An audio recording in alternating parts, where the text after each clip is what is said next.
Добро пожаловать в Финляндию, в эту сказочную страну, изнаночную сторону, которой нам всегда хотелось увидеть. Ну вот она, пожалуйста. Если есть у Финляндии какая-то изнаночная сторона, то она перед вами.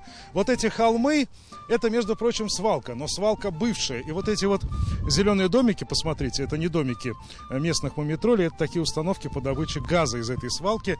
Старого газа, потому что свалка, еще раз повторяю, закрыта. И вот вся эта территория, посмотрите, огромная территория в 55 гектаров, когда-то была зарезервирована для того, чтобы здесь построить еще одну свалку, как у нас строят в Казани.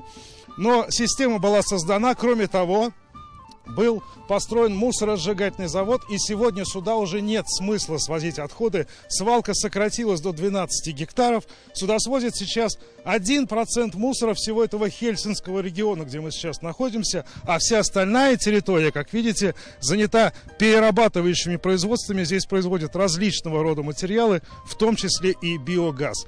Это место, где мы находимся, центр по утилизации и переработке отходов финской компании HSU, крупнейший подобный центр в северных странах планеты. Ежегодно здесь принимают 430 тысяч тонн мусора. Это то, что можно переработать. ТБО сюда не поступает. ТБО займутся мусоросжигательные заводы. Если бы сюда поступало что-то, не прошедшее предварительную сортировку, надо полагать, что никаких журналистов сюда бы не пустили никогда, потому что тут были бы снова миллионы кубических метров мусора. Вот здесь очень хорошо, очень наглядно видно. Вот видите, вот этот огромный холм. Это знакомая нам в Казани тоже так называемая свалка, которая уже законсервирована, не работает. Вот этот холм образовался здесь, в Хельсинском регионе, за 20 лет. И вот, внимание, вопрос. Где следующая свалка? Вон она, там вдалеке. Вот этот маленький-маленький холмик, то, что образовалось здесь за 12 лет. Вот представьте себе, какая разница между этим холмом и тем. За 12 лет, после того, как была внедрена вот эта мусорная революция, начали перерабатывать мусор, начали его сжигать. Вот здесь очень хорошо видно, вот здесь, именно здесь, тоже должен был когда-то располагаться мусорный полигон. Сегодня здесь переработка мусора. А знаете, кого здесь, в этом огромном центре под Хельсинки, называют главным сотрудником? Человека. Обычного рядового гражданина, который живет в столице или пригородах. Вот откуда начинается процесс. И этот процесс ничуть не менее важен. Посмотрите, это биомусор. Ну, это органика по-нашему говоря. Это, значит, картон, бумага. Это пластик. Ну, какой-то пластик. Здесь, ну, что-то такое неотсортированное, но то, что называют тоже перерабатываемые отходы в Финляндии. Почему? Потому что это все переработается в энергию. Это пойдет на мусоросжигательный завод. Итак, раз, два, три, 4 фракции. Смотрим сюда. Что у нас здесь? Здесь у нас еще 3 фракции, будем так говорить. Это стекло, это какие-то банки, это, значит, жестянки и вот то, чего пока нет, конечно, у нас батарейки. Оговоримся сразу, что все это не обязательно, но крайне желательно, потому что так дешевле. Количество контейнеров в зависимости от количества домовладений или квартир в том или ином жилтовариществе может отличаться. Обычно их от 7 до 11. Страшные цифры, правда? Так вот, принцип предельно ясен. Меньше мусоришь, меньше платишь. Например, биоотходы из этой общей кучи вывозятся раз в 2 недели. А стекло, например, или металл раз в месяц. Можно и чаще, но...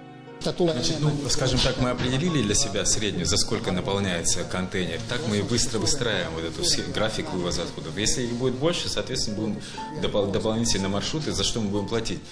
Любому жителю Финляндии приходится соблюдать эти неписанные правила, потому что деньги любят все, и вот еще почему.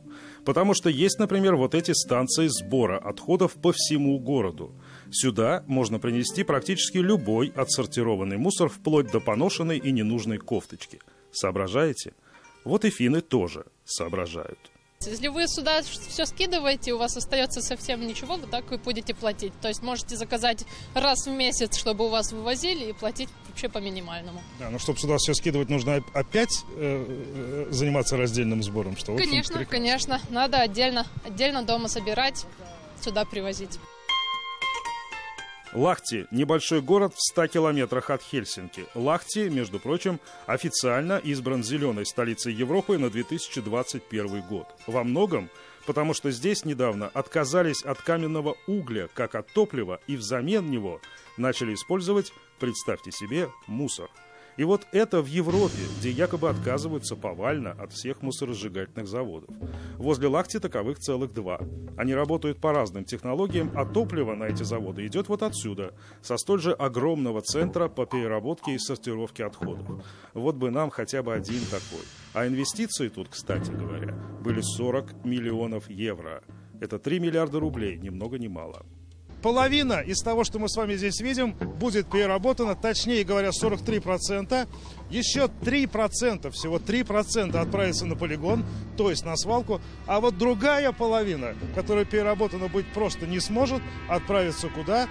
Она отправится на мусоросжигательный завод, без которого, как говорят здесь, в обозримом, совсем каком-то даже далеком будущем пока обойтись никак не получится.